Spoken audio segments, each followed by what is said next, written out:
The broadcast is now starting. All attendees are in listen-only mode.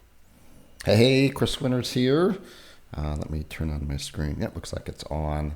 So, you've been on these calls before, you know the drill. If you can hear me okay and see my screen, just type a 1 in the chat box.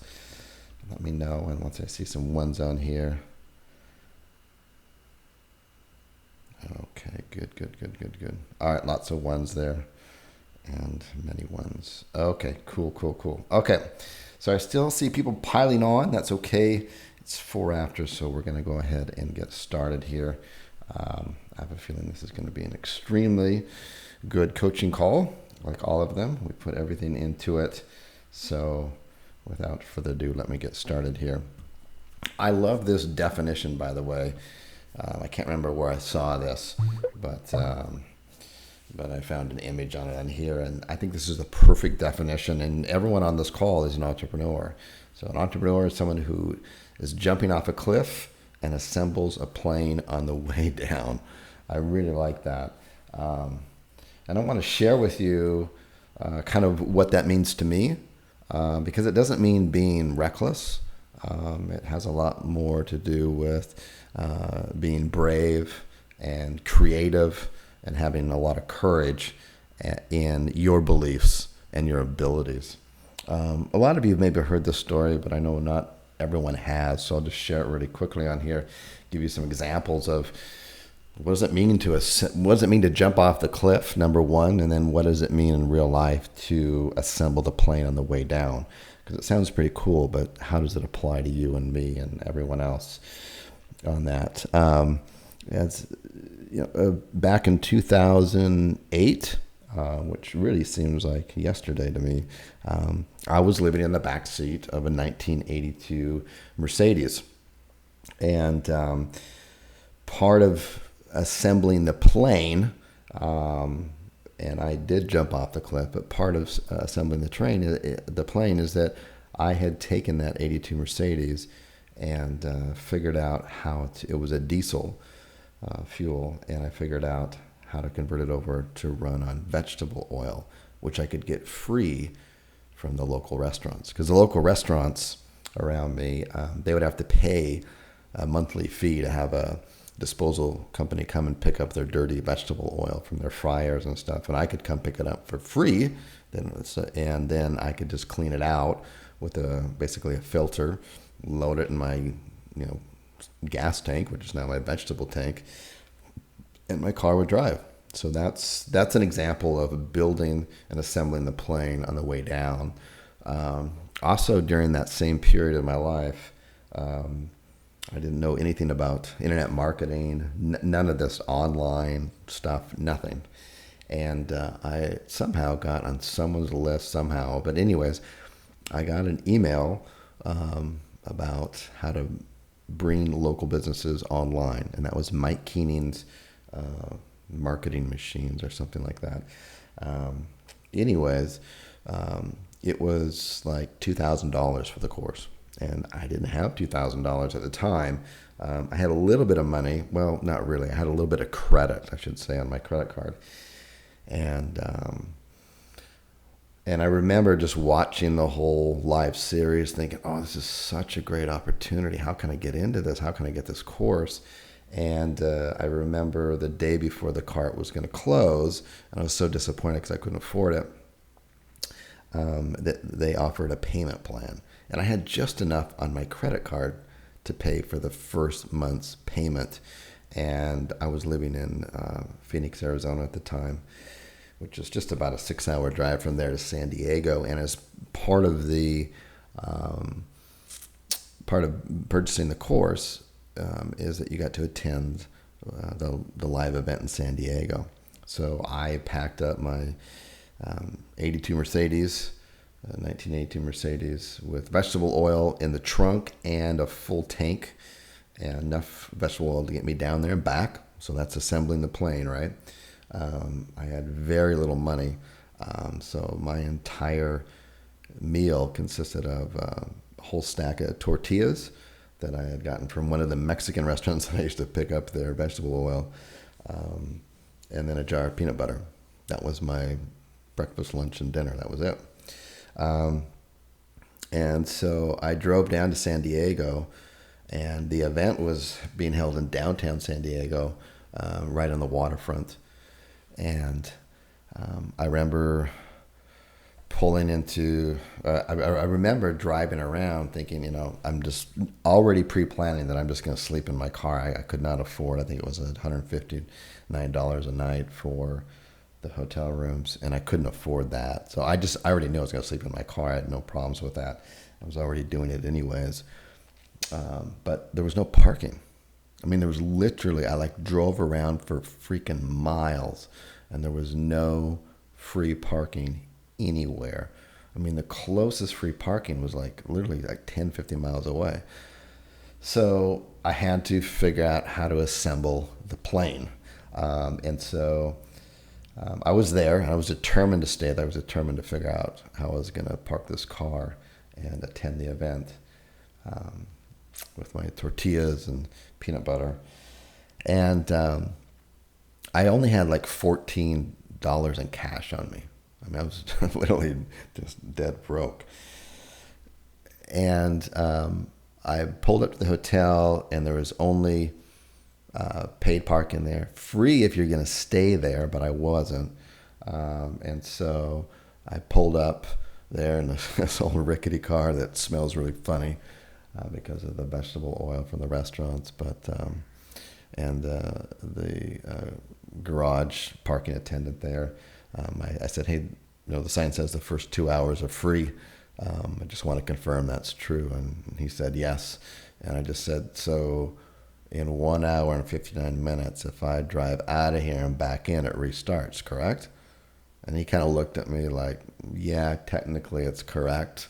And he could tell the condition I was in. So he just kind of let me go. So I figured, worst case scenario, I'd just leave the event every 2 hours and drive my car out and back in. That was assembling the plane.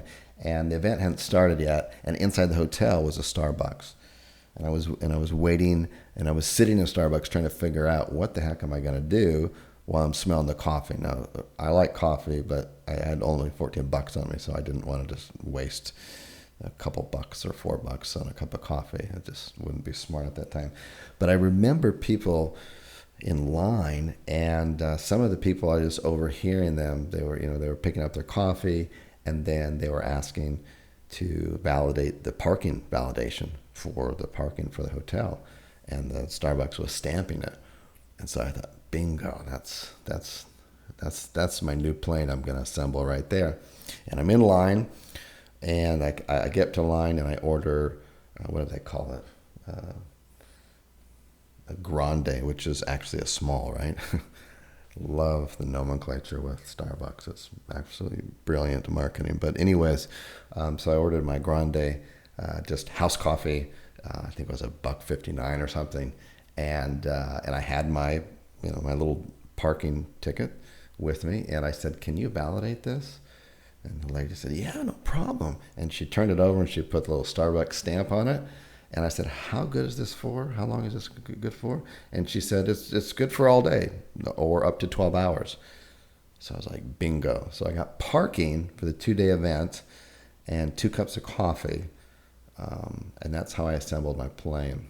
So entrepreneurship is jumping off of a cliff. It is. It's taking a leap of faith. It's a calculated leap of faith. But along the way, you're going to have challenges, and you're going to have to assemble your plane, and you're going to have to make in-flight corrections. And our special guest today, he is definitely fits this definition of jumping off a cliff and assembling a plane on the way down. I first had the fortune of meeting him in Vegas, the first mastermind group, and the first event that we had, which was just rented a mansion in Vegas, and it was a really tight knit group of people, and got to know him, and he definitely is someone who has a lot of courage. He has the pure entrepreneur spirit, and he's somebody who definitely he's nice to have around. I mean, he's one of those people that you want to be your neighbor, that you want in your membership site. He's somebody who adds value and content and inspiration all the time in the Facebook group and stuff. And so it's a real pleasure to get to know him. So let me unmute him, and then we'll go through the process of switching the screen over to Steve. And let me just give you just a quick overview. If you don't already know, he's going to be sharing with you some really valuable stuff. And basically two parts. The first is he's going to be sharing. He's having a lot of success with ranking his sites locally in smaller population areas. And if you're following the Facebook group, and if you're a member of Call Zoo and you're not actively checking in to the Facebook group, you're missing out hugely. So just if you aren't, just do it right now. But there are members in there. There's someone there who was just posting the other day that they were doing this technique, and this is a follow up really of what another one of our members just kind of started to see, and that's Jeannie back, I don't know, a couple of months ago. She came on and shared that she's crushing it in cities that are basically 100,000 under, and she showed all of them, and I mean, she really revealed a lot, and it really opened up my eyes, because I'm always thinking 200,000 and above population, but that's just not the case. And so there's members right now in the Facebook community. They're posting that they just 150,000 population. They've got a few cities already up and ranking. They've got their site built. It's been around for a little while, which means like a couple of months. And already just within 24 hours, with no backlinks or anything, they're on page 1. Last week's coaching call went over a case study. It's probably about the third or fourth one I've done. And this site was ranking in well over 200 cities with no backlinks. So this is not a hack or anything like that. It's just something in the algorithm that Google likes, and so you should definitely leverage on it. So anyways, let me unmute. Here, let me get this out of the way. Unmute, and let's see here. Okay, so Stephen, I know you can hear me. I've got you muted. You can possibly unmute yourself, because for some reason it's not allowing me to do that. We'll get him on here in just a second. It's not. Hang on 1 second. Unmute. There we go. Okay, and yeah, we're back on. Cool. Okay, Stephen, I'm going to pass over. Let me get you to the presenter, and then you can just take it over here. So I'm going to make presenter. You're going to see a pop-up on your screen, and then as soon as you click OK, and there's your screen right there. Cool. Alrighty. Hey, so if you can see the screen, which I can, and Stephen, how are you? I'm wonderful, and you? I'm very good, thanks, Steve. Okay, so take it over, buddy. We all want to hear what you've got to say. Okay, well, thanks for that delightful introduction. I appreciate it. And this is a picture of Chris and I at that very first event in Las Vegas, the first Call Zoo 2.0, which was great. I'm the guy on the left that looks like his dad. And so I'm just happy to share this stuff with you. This has been an awesome group to be part of. And so I had no idea that this was going to be your opening slide or that same concept. But let's just jump right into the Rank Tracker Pro results of the niches that I've been working on. First of all, let me reiterate that this is exactly what Chris has been teaching in the course from video 0 all the way through. When my friend Jeannie was on a few weeks ago, she reminded me of something that I've known for a while, because I've ranked over hundreds of sites in small markets and done it in weeks versus months. And then I started realizing that there is a process that we're going to go through in and it's all about making money, and I'm going to go over that with you in just a second. But let me show you the actual results that we've gotten through in just a few weeks.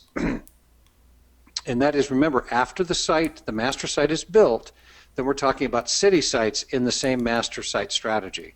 So these are both niches combined. This is in the top number one spot, there's 2. Now those are the homepage money site URLs, so that should be happening, right? None yet in the top 3, 25 in the top 10, 122 in the top 20, 234 in the SERPs themselves, the top 100. These are the 2 separate sites. This is the oldest one, my original one, and this is my second niche that I've done with a partner. And so there again, 18 in the top 10 spot, 93 in the top 20, 158 in the top 100. Down here, the brand new one, this is less than 3 months old, the whole site. We started building it about 3 months ago. We've got the URL, the main URL, in the first spot, 7 in the top 10, 29 in the top 20, and 76 in the top 100. And we're just now getting phone calls. This is where it's getting exciting. This little bucket right here is where we got hacked, and so we were offline with this new site for a few days.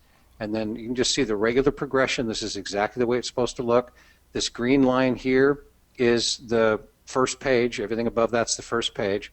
Down here is when we released this particular city. This is the first week. We released it on August 1st. You can see the timeline on the bottom. August 1st. It was around 11, 12 or so. It bounced around just under 10. And on the 6th, bounced above the 10 line under the first page, then down again, Google Dance, Google Bounce, whatever you want to call it. On the 8th, there again, above, and then boomity, boomity, boom, and then we started getting phone calls. So let me just kind of go over with you. We use Pro Rank Tracker, so you do whatever you want, but I like this software for lots of reasons.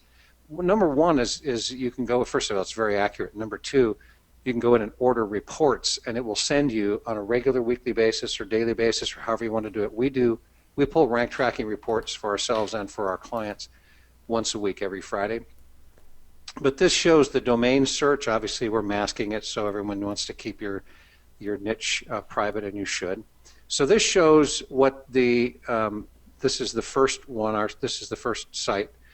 So it shows you where you were in the monthly, and then if it's green, if it's black, there's no change, right? If it's 0, there's no change. If it's green, it shows you the placement increase that you had in the last month. So for the main URL, 3 months ago, we improved it by 2. Now we're in the first place, ranking number 1. Here, 20 places in a month, 8 in a week, 6 in a day from 25 to 19. This particular keyword didn't rank at all a month ago. It went down 3 for the week, 3 for the day, so we're at 20. So I'm not going to go through all these with you, but you can see we're bouncing around but doing really well. Now here's a population of 70,000 people in this market, and I'm going to tell you why I picked 50,000 and above in a minute. But you can see over here, a month ago, it wasn't even ranked. In the first week, we moved above 10. We were in the first page.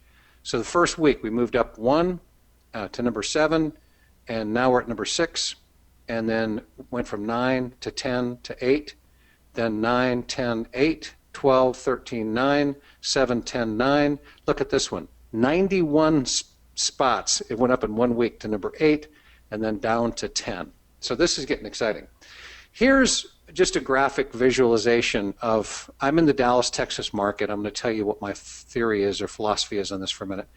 But from the very beginning, when Chris was telling us all, but I say telling me because I sit and listen to the coaching as if he's talking to me personally. And then guess what? The magical thing happens every now and then. He does. But so I started thinking to myself, he's talking about a magical thing happens after you get to the first page of 4, 5, 6, 7 cities start ranking in the first page. You earn Google's trust. They start giving it up.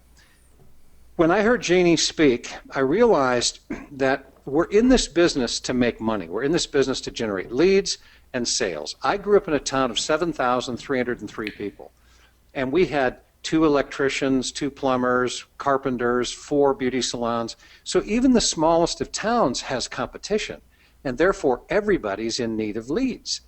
So I started looking at it, and I started realizing the niche I'm in, and here's my formula. and you can do whatever formula you want, but take the niche you're in, go into different size cities, because you might be able to dial it down to 20 or 25,000 people. If you've got at least 3 competitors in the same niche that you're trying to sell leads to in that city, then you could use that city and rank them because you've got 3 people who are willing to bid on leads in that particular marketplace. So when you're on the yellow brick road heading to whatever you think the Emerald City is, in this case it was Dallas. We started in Dallas, then went to Fort Worth, then Austin, Houston, San Antonio. Now you can tell somebody from Texas because when they talk about San Antonio, they pronounce it San Antonio. So anyway, you guys need to enjoy these little jokes as we go along because they don't get a lot funnier than this. But anyway, the point is, while you're on the way to ranking the big cities, what occurred to me is if there's an algorithm and a formula, and we know they are, Chris has proved it, that after 4, 5, 6, 7 cities ranking in the first page, Google just starts to give it up to you and trust, then I thought perhaps there might be a reverse algorithm that after you get 10, 12, 15, 18, 20 cities, smaller cities ranked, Google gives up that same kind of trust to the bigger cities. Don't know yet. I'll report it to you because we're tracking it. But just imagine, on the way to the Emerald City, whatever is your big market, and by the way, if you are in a market, wherever you're starting, if you're based in the U.S., if you're starting in Texas, build out Texas, then go to the next state, then go to the next state. Don't jump all over the place.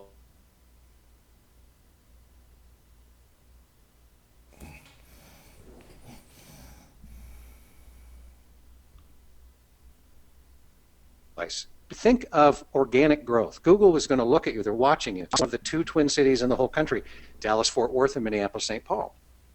So we did that. We did Dallas, then Fort Worth, then Austin, Houston, or Austin, San Antonio, and Houston. Now we have those all 5 built out, and we're doing fine. We're ranking on the 2nd or 3rd page, but the phone's not ringing, and we're not making any money yet.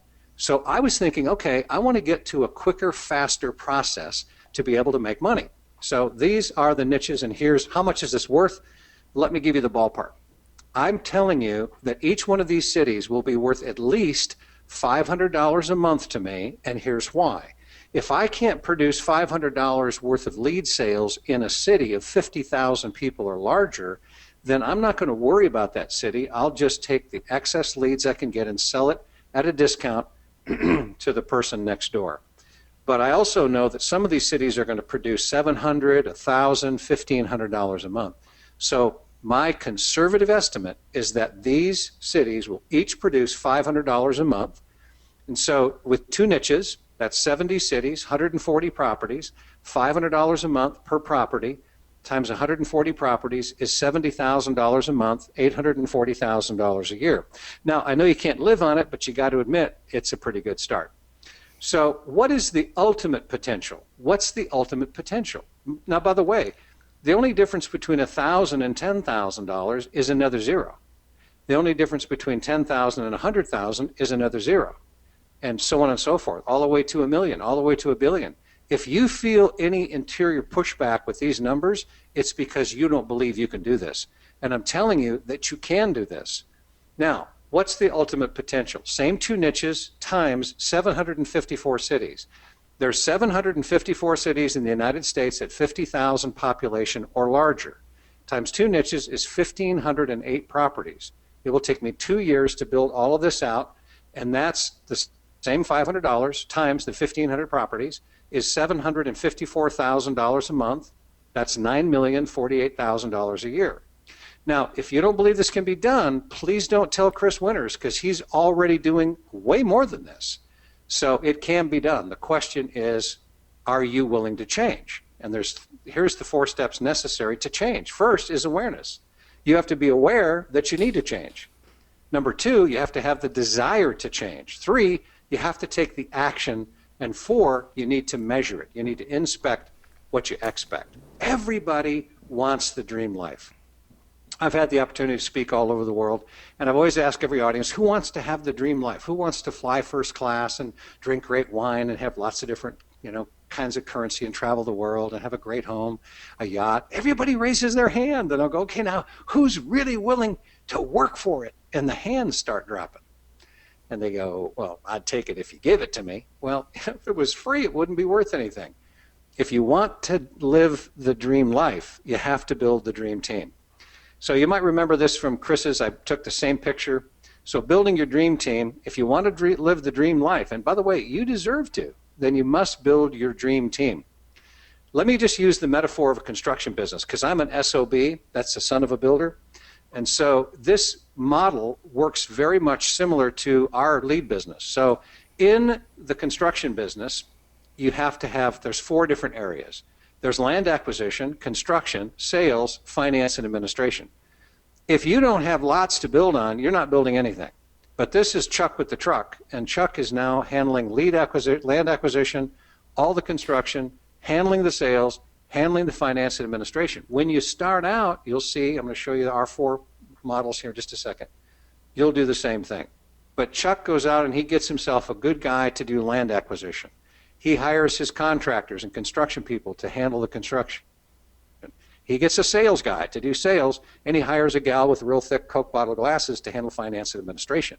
Now, Chuck can become the director, and that's my goal. I would encourage you to adopt that same goal. Think of yourself as becoming the director. You're the conductor, and everyone else is part of your orchestra. Do you know that a conductor in an orchestra many times cannot play any of the instruments that he's conducting? He's usually the worst musician in the orchestra, but he has a great ear and knows how to pull it all together. And that's what I'm attempting to do in my own business. This is what our lead generation company looks like. We have the technology side. That's the website building and the private blog networks and all of the online technology that we have to do. The lead generation that causes lead generation online, the inside, is the SEO and the article writing and all of that has to happen. Then there's marketing and sales. Marketing and sales are 2 different things. And I'm going to show you what we do with that in just a second. So then there's finance and administration. Now, initially, I was wearing all 4 hats, just like Chuck with the truck. So I had to handle the technology part, do the work myself, stay up late, get it done, work on the SEO, get all that done, outsource some of it, marketing and sales. That's really my bailiwick right there, by the way, is marketing and sales. That's my specialty. And finance administration, I hate it. You know, when I go to balance the books, if I'm $9.29 short, I will write a check. So anyway, Philip Shreves comes along, and I met Philip. He's a great young man. Some of you that have been into the link exchange with me have met Philip or worked with Philip. I've had you send him the emails, and he follows up, and I'm sure you'd agree he's a great guy. And you might have heard Chris talk about in the building of your dream team that the very first person you should be looking for is your potential general manager, the person who can run it all for you. Now, they may come early, they may come in the middle, they may come late, doesn't really matter. It's all about what they're capable of doing and what they're willing to do. I call it the ER consciousness versus the EE consciousness, the employer consciousness versus the employee consciousness. The employee asks, what do I get? The employer consciousness asks, what do I have to give? What do I need to give? I am a go-giver, not a go-getter. And that's Philip. I met him. I'll tell you how to recruit some of this. I met him at In-N-Out Burger. And I walked in, I got a burger, and I sat down there at the counter. And he had on a pair of khaki slacks, a red shirt, and he was working on his phone. So I just kind of, started to make conversation with him. I said, do you work at Target? And he said, no, but I'm going there for a job interview today. And I said, oh, cool, that's interesting. And you had the wherewithal of the common sense to think that it would be good to dress in their colors? I thought that was brilliant. And so he and I connected, and so I asked him what he was looking for, and then long story short, I just said, look, I'm looking for a personal assistant and or a business assistant, and I can actually afford about half for each, about 4 hours a day or so for each, and I'd be willing to smash those 2 together into one job if you would be interested in that. Or you could have a part-time job in either one. Why don't we get together and interview for that? So he came over the next day, we talked, and that's where it all started. And that was about 14, 15 months ago.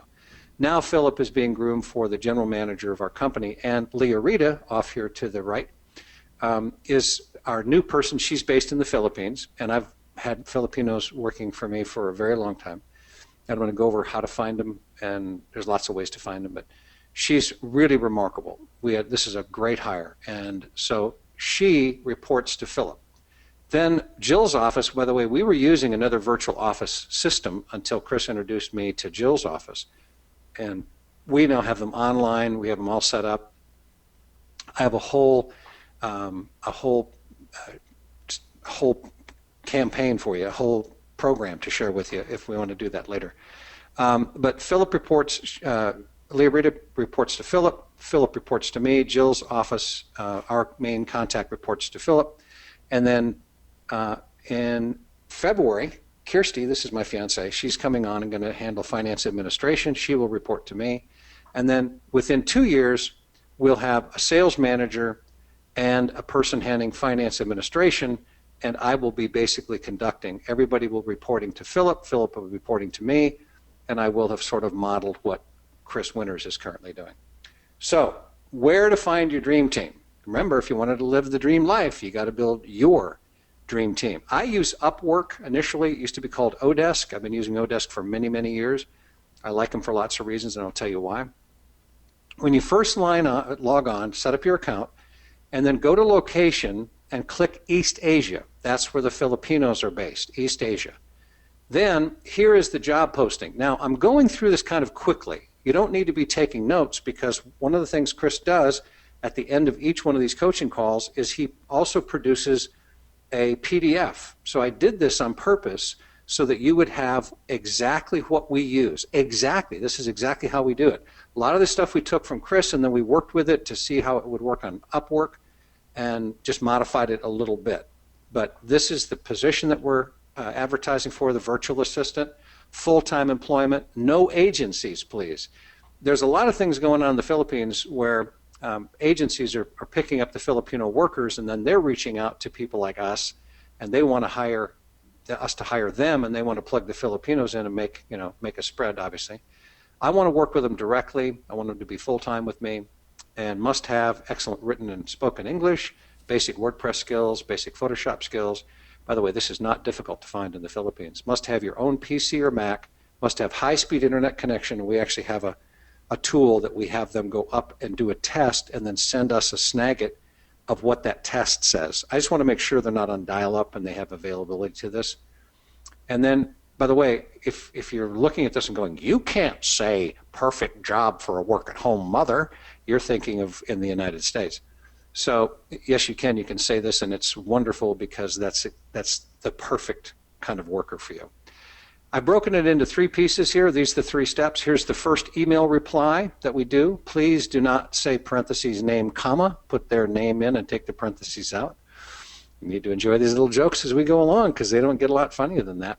The second email is where we're asking them to go up on speedtest.net and check their internet speed right here and send us the snagit of it. And then I want them to tell me what time zone they're in and what's the difference between their time zone and Central Time USA.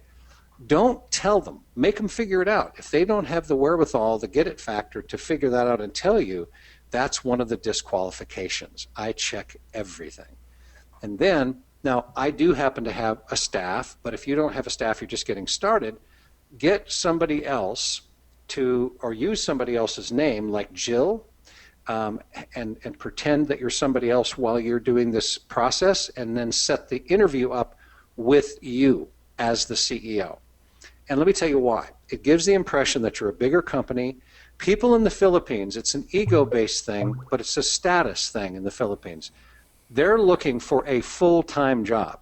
If you don't have a full-time job in the Philippines, there's something wrong with you.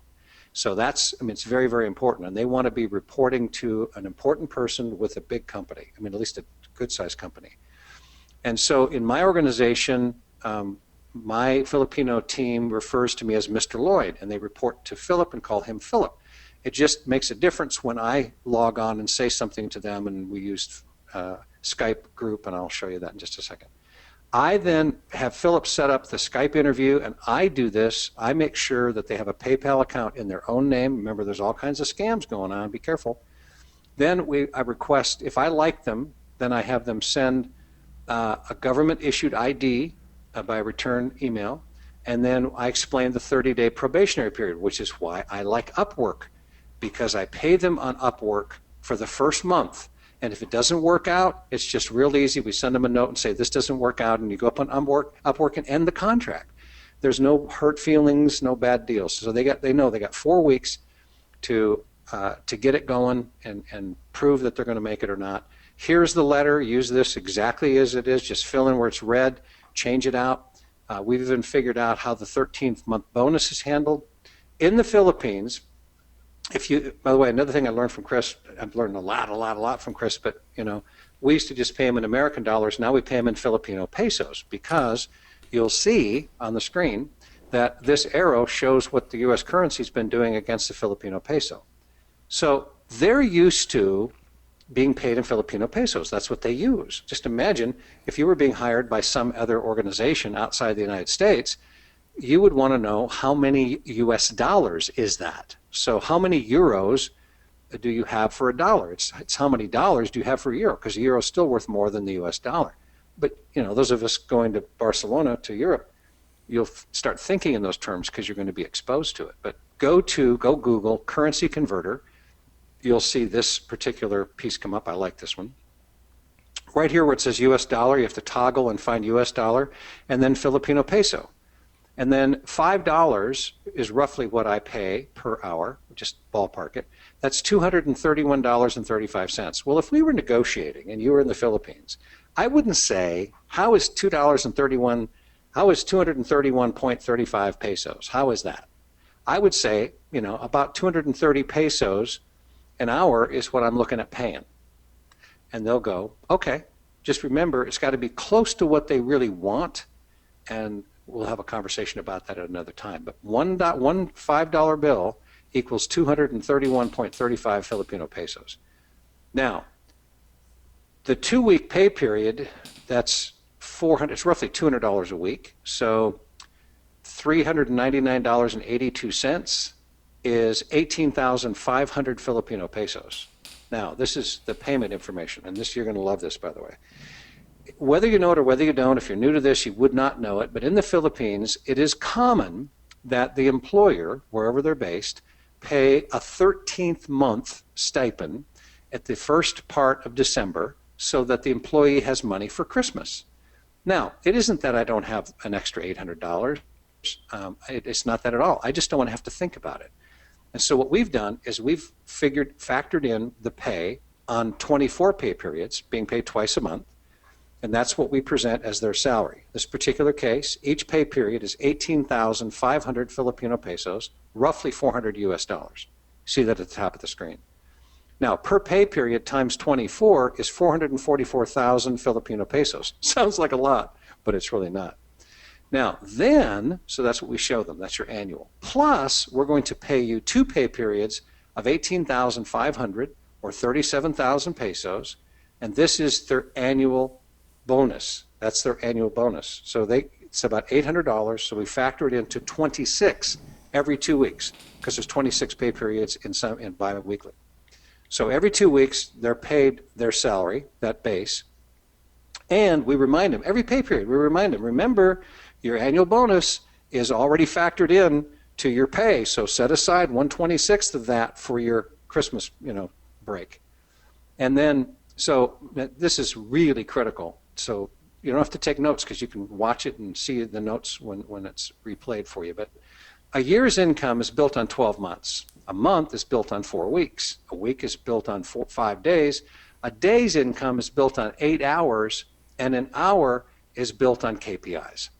And I'm going to go over that with you in just a second. But here's what our weekly calendar looks like. We require or ask that they have their daily video check-in and have it ready for us at 7 a.m. Central Standard Time. So it's the end of their workday, right? And so that's Monday through Wednesday. Thursday, Philip meets online face-to-face with everybody. And then Friday, again, they send it in. And then at 8 o'clock, Philip and I have our own check-in. Now, I'm going to encourage you to try something. Whoever's working with you, do a daily check-in unless they're long distance, then do one a day. If they're from the Philippines and you're working remotely, then do a daily check-in. It lets you then send them what you want them to do. They then respond on what they got accomplished that day. If they're working locally for you, Philip works locally out of my house. I have a check-in and a check-out, and he works from 8 a.m. until 4 p.m., but he's always working when he's here, always working. This is something that we stumbled onto, and I want to share it with you. The weather in the Philippines and the internet connection is nebulous at best. It really is. So what we do is we ask them to, if they're writing articles or whatever they're doing, work offline and then upload everything to the websites and to Dropbox every single day. Now, what that does is it prevents them from saying, well, I couldn't get online today because internet was down or we had bad weather or whatever. Because we tell them we expect you to work every day, and if you don't work, we're not going to pay you. It's just that simple. We break it down and say it a little bit nicer than that, but that's basically what it is. So we stumbled on this by accident over the years because I would have several of these people tell me that their internet was down or they had bad weather that day.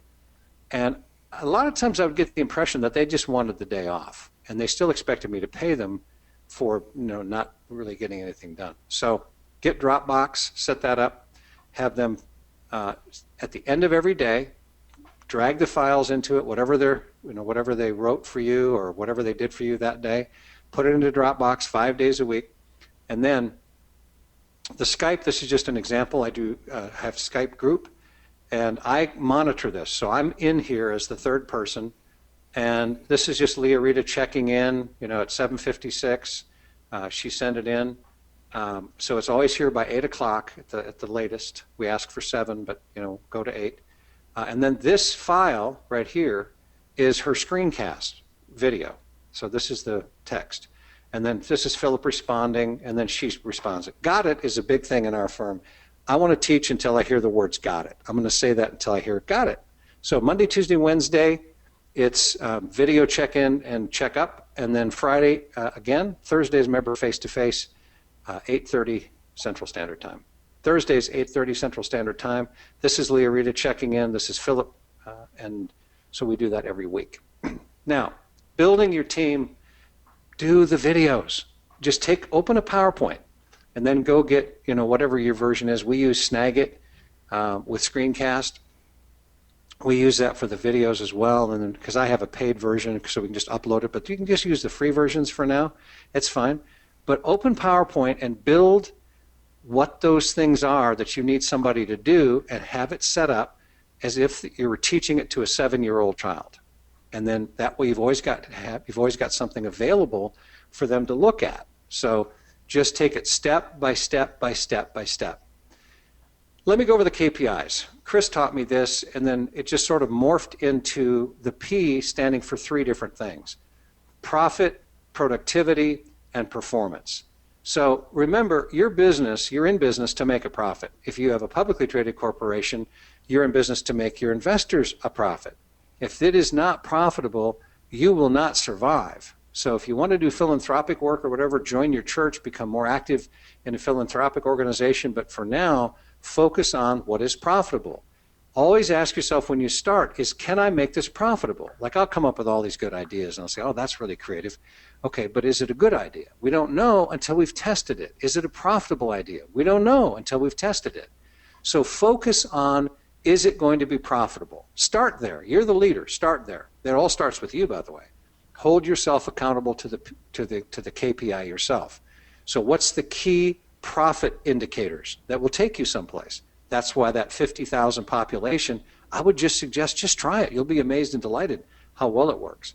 We've got sites ranking now in weeks versus months. Then productivity. This is why I use the treadmill example. Productivity versus performance is, you can be performing really, really well, but you don't know if you're being productive. If you're on a treadmill, you're still buying the same 3 feet of real estate until the end of the workout. So if you just cut that treadmill track and lay it out someplace, you can go a very long distance in jogging. So look at productivity. Are you being productive every single day, every single hour, every single week? And then, are you performing up to your maximum capacity? Know your numbers. When you start working in your niche, you have to know as much about that niche as the people that you're going to be selling to, but you certainly need to know your numbers. So if you are going to ask somebody to write for you, I'm going to show you something in just a second. If they're going to write for you, how long does it take to write 10 600-word unique articles for your niche?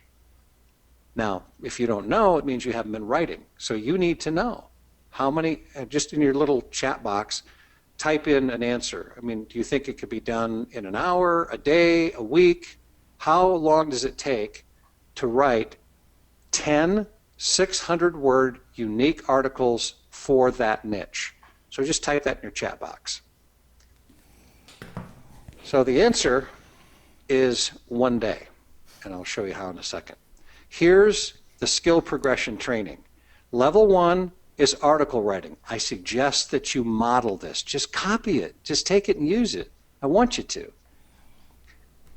So article writing is number 1. Level 2 is writing city pages. For you to grow in your master domain, for you to grow nationwide, statewide, nationwide, regional-wide, you've got to write city pages.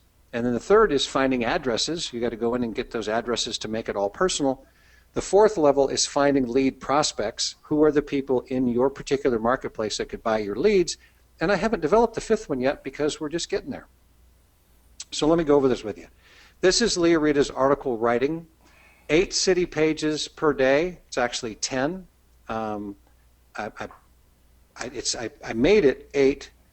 Actually, it is 8 now because we've expanded it to 700 to 900 words. It was 10 600.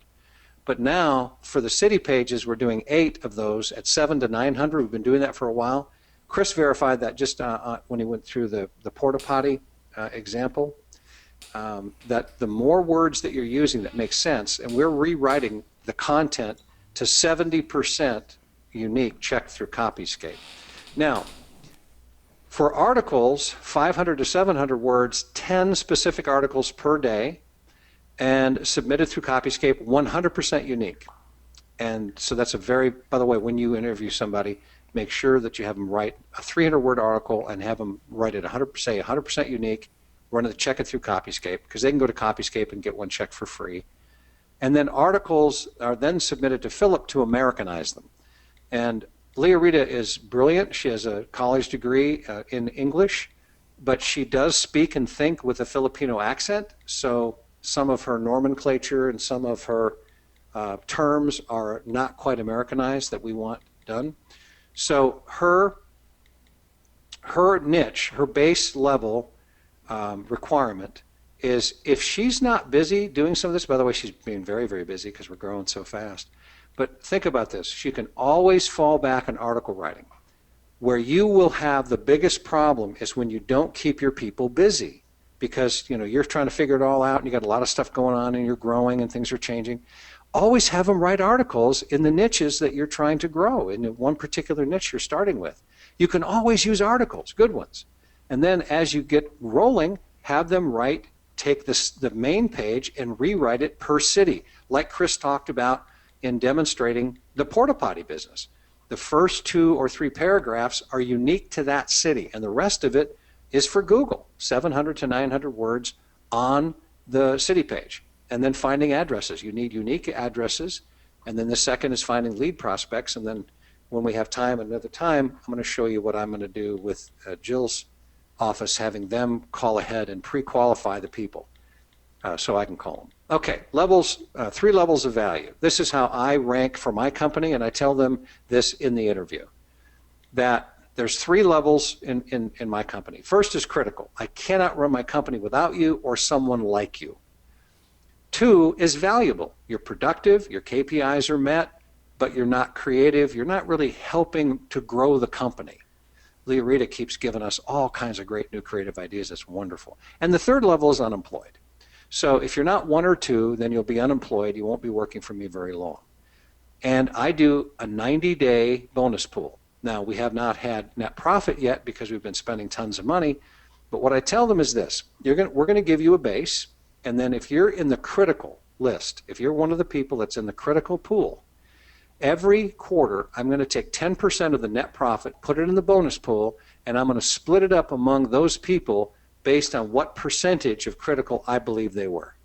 So if there's 10 people and each of them are at 10, they each get 10% of whatever that is. And they love the idea because they can see that they're going to be growing it. Okay, here's something I'd like you to remember because I'm going to wrap it up and get it back to Chris. Fear is using your creative imagination to bring you what you do not want. Think about that. Fear is using your creative imagination to bring you what you do not want. If you are feeling fear, I suggest to you that it's based on your ignorance. You don't know what you don't know, and so you're uncomfortable, you're afraid. Well, let me promise you something. Chris Winters has built a system here. It's like the yellow brick road. All you have to do is follow the yellow brick road. He's providing everything that you could possibly need, but police protection. And he was telling me earlier that he's actually trying to recruit a deputy sheriff so he can also include police protection. So let go of your fear. Get back to video 0. That's the best place to start. I think I personally went through that 5 or 6 times. Philip went through it a bunch of times. One of the absolute best training pieces I've ever seen in my life. And then follow the yellow brick road. Go through the training step by step by step by step. And then bring on somebody, even though you don't think you're ready, start recruiting. You know, we're talking about a couple $100 a week. We're talking about, $800 to $1,000 a month for a really good person. And just use this and then ask Chris for what it is that you want more of. If you want more sales training, if you want more coaching, if you whatever it is you want, tell him what it is you want or need, and he will help provide that for you. So I'm going to give it back to you, Chris. It was a lot of fun, and if there's anybody that wants to ask me any specific questions, I'm sure happy to do that. Awesome, and incredible value. Thank you so much for that. Let's open up the chat box. Man, there's so many areas it could dive into here, but let me just get open the chat box here. Questions and answers. Where do we got to polls? Hold on. Let me find it. Got that down here.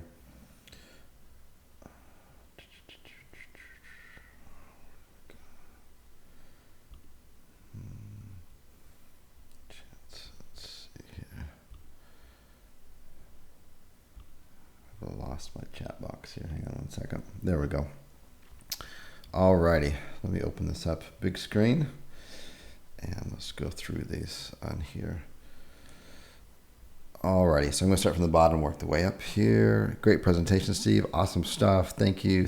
Awesome. Thank you very much. Wow. Thank you. Just tons and tons of love. So, yep, to be expected on that for sure. So, Steve, do you require your Filipino workers to work 9 to 5, U.S. local time? How do you set that up as far as their time goes? Which times do they work in the U.S.? Well, this is something I learned from you. I used to do that. I had I had them working my hours, and so now I have them work what's comfortable for them, and because they're like 11, 12 hours ahead of us. There's 2 big benefits to that. Number one, she's always fresh and rested because they're no different than anybody else. If you make them work all night long, they will do that Monday through Friday, but then they're going to go back on the regular schedule. And so the next Monday, they're exhausted, and they're kind of groggy on Tuesday. By Wednesday, Thursday, it's good, and Friday, they're getting ready to start changing over again. The other big advantage is that we send out and task her to do something, and so by the time we send it out, when it's her work day, it's our work night. Like right now, she's working on updating our stuff. Because we're moving up so quickly onto the first page and second page, I'm having her go in and identify all of the different contractors, all the different people that would be good for us in those cities. And I'll do another one of these things for you if you want me to on this whole thing I'm building with Jill's office. I'm going to have them go ahead of me to pre-qualify contractors for us to call when we have leads based on how quickly we're coming up in that city. And because I want to scale it. So no, I would have them work what's good for them, and then just task them so that they're fresh every day. Yeah, that's great. That's really good. And if you don't do that, you'll just kind of figure that out over time. Now you can do hours that are pretty close to the U.S. That maybe be like 5 or 6 a.m. their time. It's pretty reasonable. But yeah, I would just reiterate that. I used to have call centers in the Philippines, specifically for the U.S.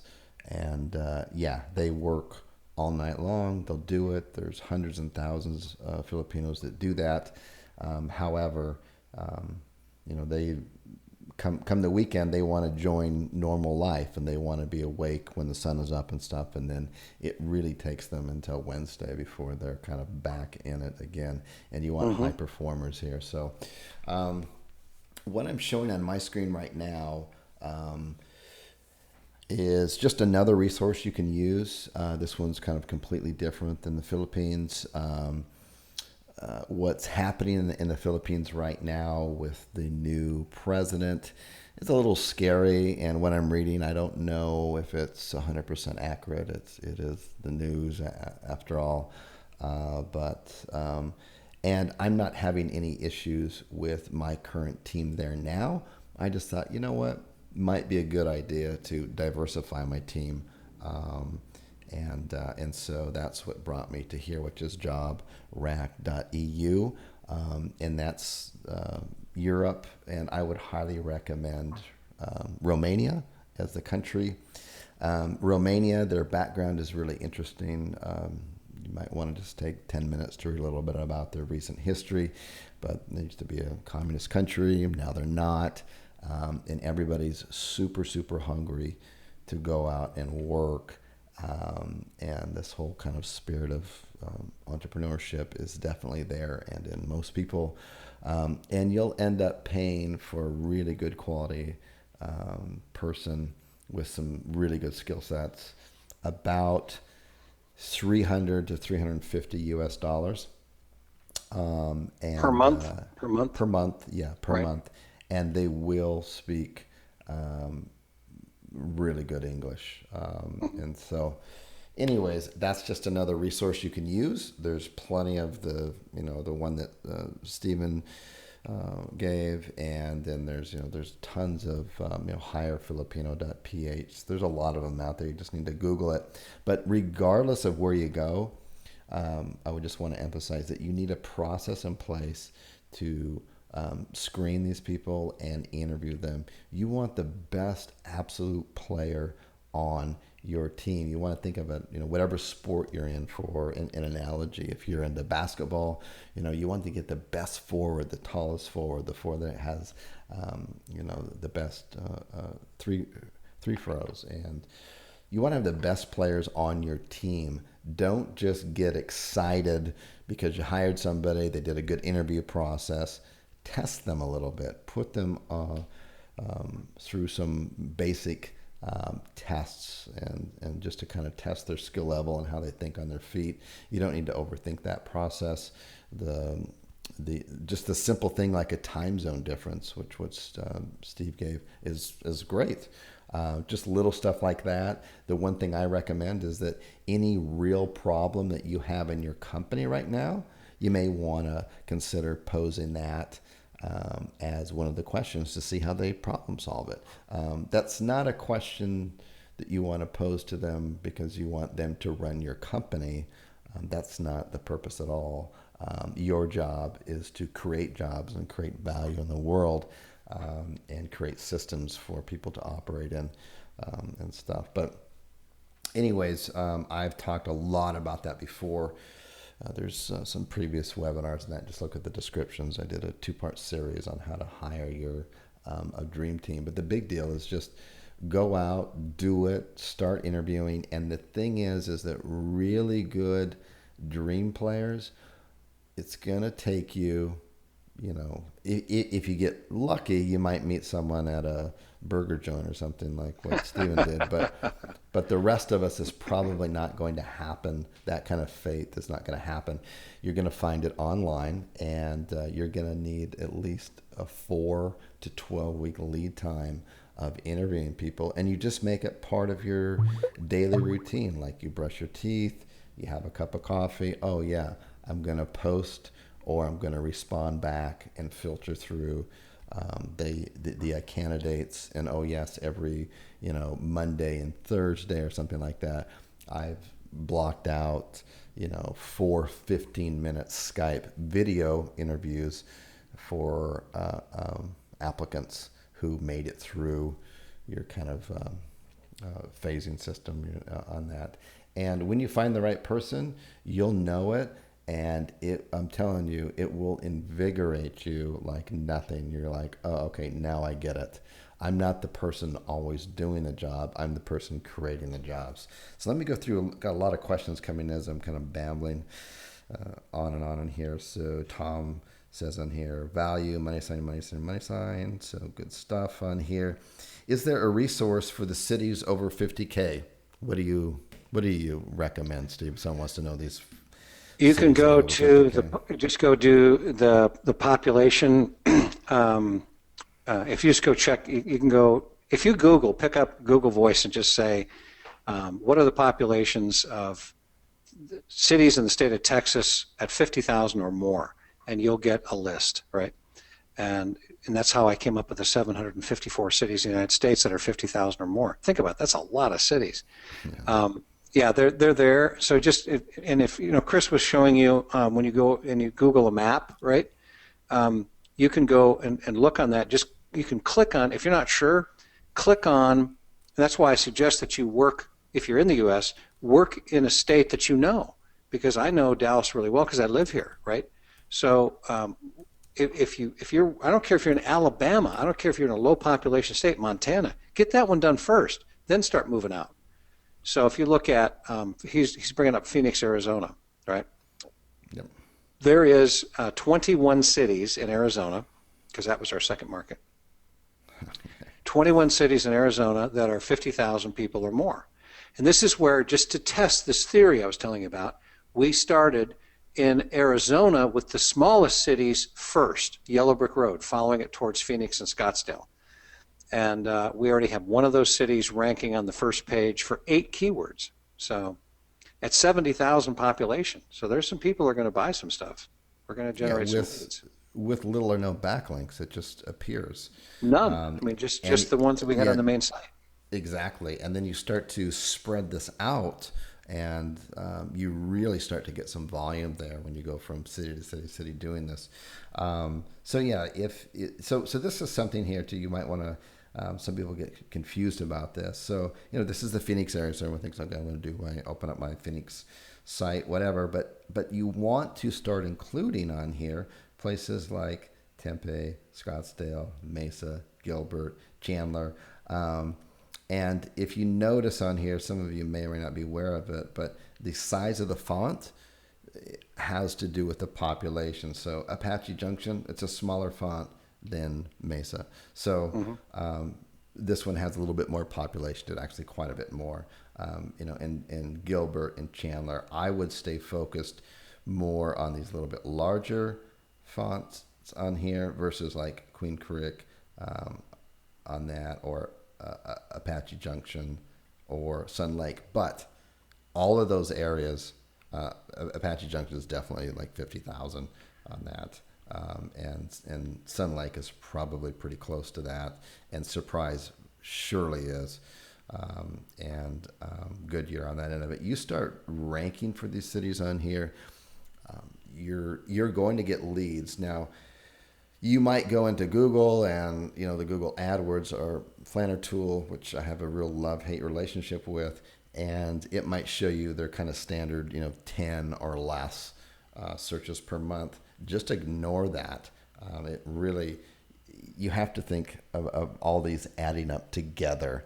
And you have to think about the amount of return you get for the effort. Again, no backlinks. You're ranking on page 1 in many, many cities. It's going to add up. It's going to all accumulate together on here. And someone in Surprise who's on their phone, or they're in a Starbucks in Surprise, or they're at home and they're searching for something, Google's going to give them a result back that's based on their IP address. Because Google wants the best results. Peoria, they're going to give you Peoria. Exactly.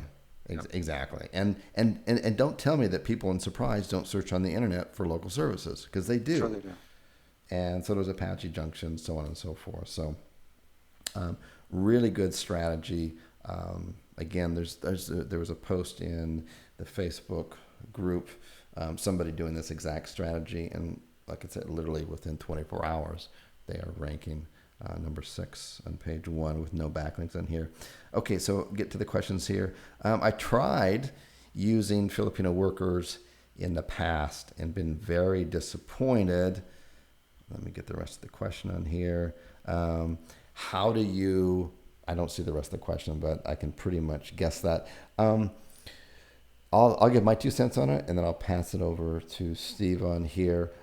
You need to have a hiring process, and you need to have your expectations also correct too. These are not people that you're just gonna like hand a bunch of junk to and say, here, go do this, go get busy. It doesn't work that way. It doesn't work the way with anybody. You want to create a system in place of exactly what they're going to be doing.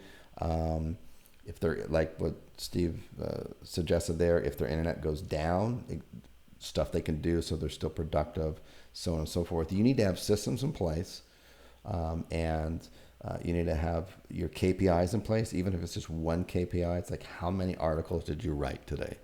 8 and stuff, and just that way everyone knows what the measuring stick is. So what would you say to somebody who says, hey, I've tried hiring Filipinos and been really disappointed?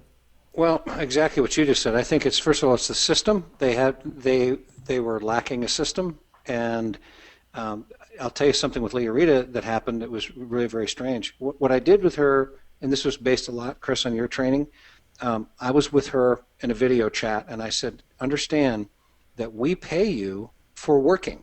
If you're not working, we don't pay you. And one of the things we require you to do is, if you need a day off, personal or sick or whatever, you need to clear it with your manager. Don't just take it off and not work. And then also ask yourself, can you afford, and when you say 23,000 pesos, can you afford 23,000 pesos to take off that day? So like if you're in the United States, if you don't show up for work, they're not going to pay you, So anyway, the point is that the very first work day, and she was great. We interviewed well. I was really happy, really excited. So was Philip. Her very first day, she had to take her mother to the hospital, and she couldn't work. Now, stop and think about it. Especially in the Philippines, because everybody relies on each other. They're very, very hospitable people. She wasn't working for a while. So her family started relying on her to take them places because they have a car, right? So I said to her, okay, geez, I'm sorry, that your mom was ill. Is she going to be okay? I mean, I'll always find out that the mother's going to be okay, before, the Mary Kay approach, like the sandwich approach, start soft, get to the meat, end soft. Just make sure the mother didn't die.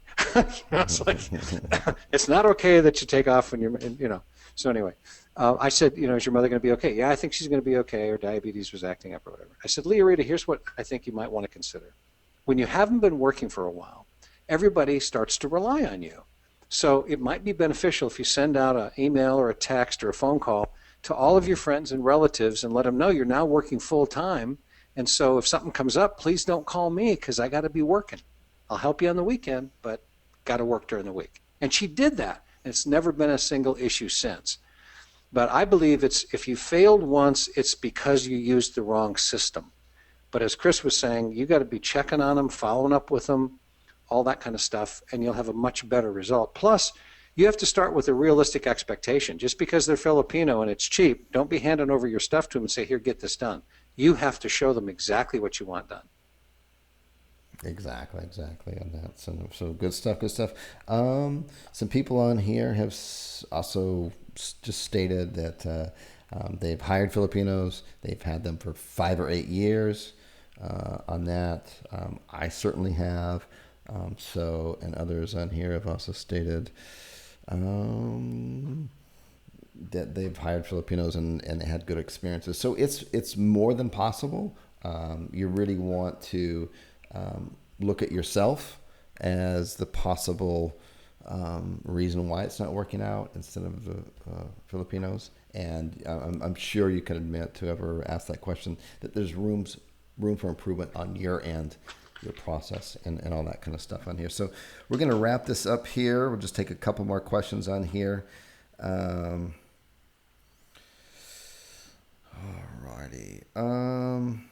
What's the structure of your city pages for content? Valerie's asking that. I don't understand the question. As far as your city pages go, how does the structure go? Maybe share your URL structure, how that goes with maybe the city and the state. It's exactly what you teach in the course, Chris. Exactly. We lay it out with so that it's /state and /city. So then it goes into a subdirectory for the state, and then all the cities are in that subdirectory. Gotcha. Yeah, that's pretty basic stuff. So a lot of people are asking about your Jill's office presentation and stuff like that. I know you're coming to Barcelona, and if you wanted to, you could maybe share that there. There'll be a recording, and then others can see that. It's up to you. Be happy to. Be happy. Awesome. Anything I can do to help, you know that. Anything I can do to help. And by the way, for those of you that are, if you're on the fence about coming to Barcelona, let me promise you something. Had I not gone to Vegas, I'm just a front row kind of guy. You know, I'm the first one to get to the event, sit in the front row, sit in the front table.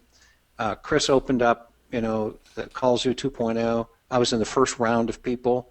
I knew what I was paying, that there would be an opportunity cost, that I was getting in for less money, but he was going to take the time, had to take the time to create the course. I didn't care.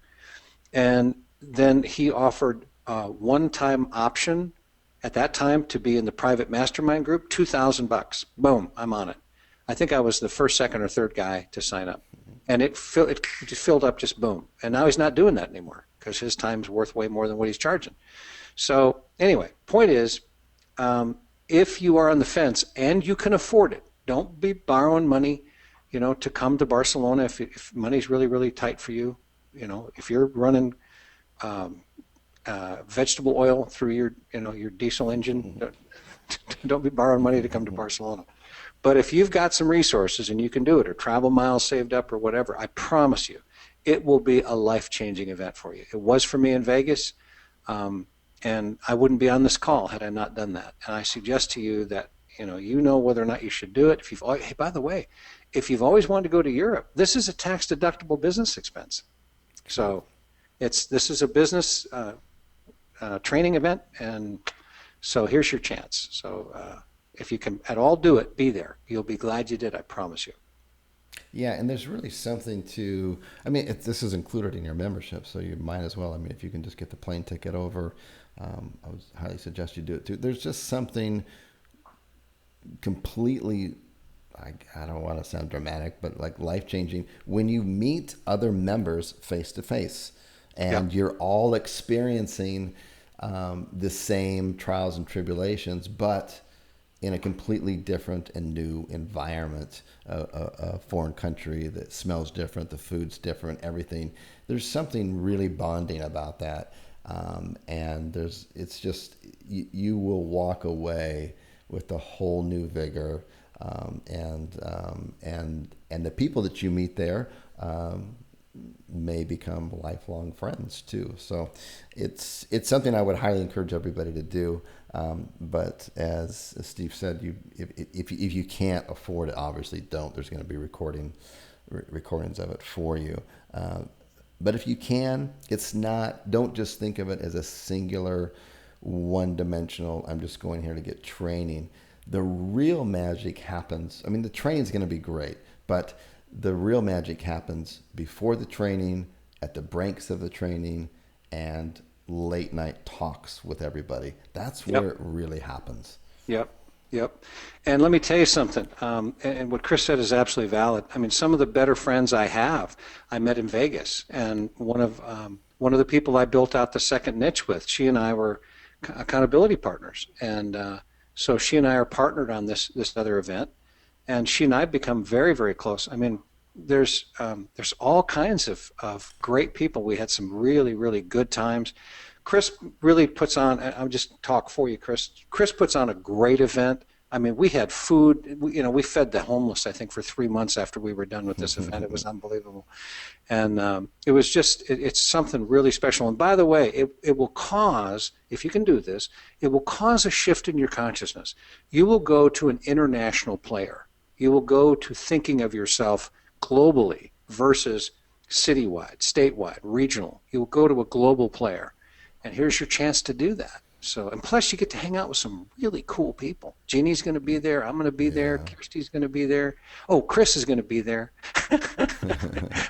It's going to be great. I mean, it's going to be just off the rails. Yeah, I'm really looking forward. It's going to be a lot of fun on that. So I was asking on here, when is the next training in the U.S.? The next training I'm probably going to do more than likely next to the U.S., someplace like Costa Rica or something like that. So don't expect it to be in the U.S. So if you don't have a passport, get one. But it will definitely be within a probably 2 to 4 hour flight from anywhere in the U.S. So yep. we got to get out of the U.S. for a while here and experience some different things on here. It will definitely open you up. So let's go ahead and wrap that up on here. And Steve, thank you so much for the time and effort, everything you put into this. There's so much value. Everybody's just like, thank you, and stuff. And I thank you as well. And anyone on the call here, take action, replay this. Steve is going to email me over to the support desk PDF of the presentation that he gave, so you have access to that and you can follow along with the replay. And that's about it. I'll wrap it up there. So thank you so much. Okay. And we'll talk to you on the next coaching Take care of everybody. Go take some action. Go do something. Okay. See ya. Bye. Bye-bye.